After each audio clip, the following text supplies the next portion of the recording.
The Joe Rogan Experience. I'm reading this book about Kit Carson and the Old West, and when the United States, conquered parts of California and took over parts of California and the West from Mexico.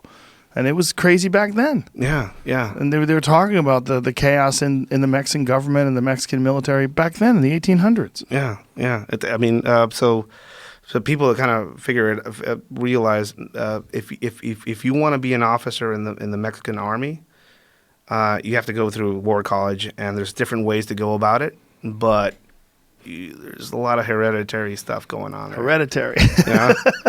Like, hey, my dad was your general. Okay, there's a lot of that going on. Also, the army down there has a monopoly over selling guns. There's only one gun store in all of Mexico, and it's run by the army. What? Yep.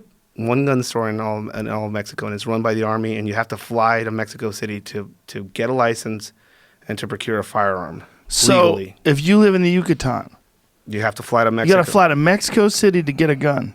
Which basically makes the only options buying a gun on the black market or flying over there and expending all this money. So now it's a class. So only people that can afford the plane ticket and to do this process are the ones that can have guns. So that's class. The class is involved in there as well. What kind of rights do you have with guns versus the United States Second Amendment? Is it similar? So the Mexican Constitution allows for guns for self-defense, but a lot of amendments and a lot of corrupt governments down there said maybe not a good idea to have this here.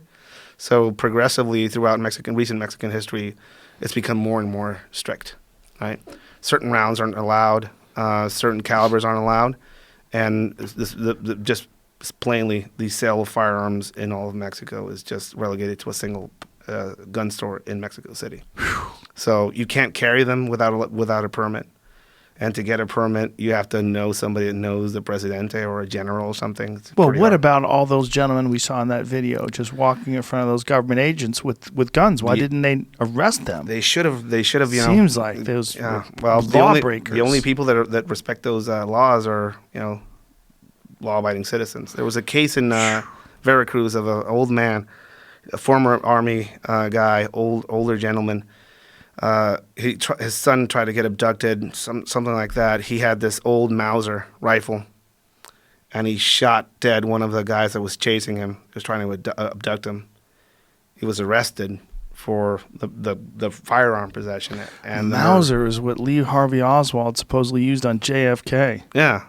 That's an old-ass gun. Well, there's a lot of weird old-ass stuff down there. I mean, as far as the stuff that gets handed over or just the weird exotic firearms down there, a lot of people call Mexico the U.S.'s garage. And like garages, you just find weird stuff down there, from old World War II era pistols and explosives to new stuff. Like there's a friend of mine that works for the government down there told me that they found a bunch of parts for a minigun in a house somewhere down there. What's a minigun? It's basically remember that Terminator 2 movie? Yeah. That thing. Oh, yeah. It's pretty hard to get. Yeah, one of those. Apparently there's one out there somewhere on a vehicle of some sort. Oh, Jesus. It's basically obliterate everything.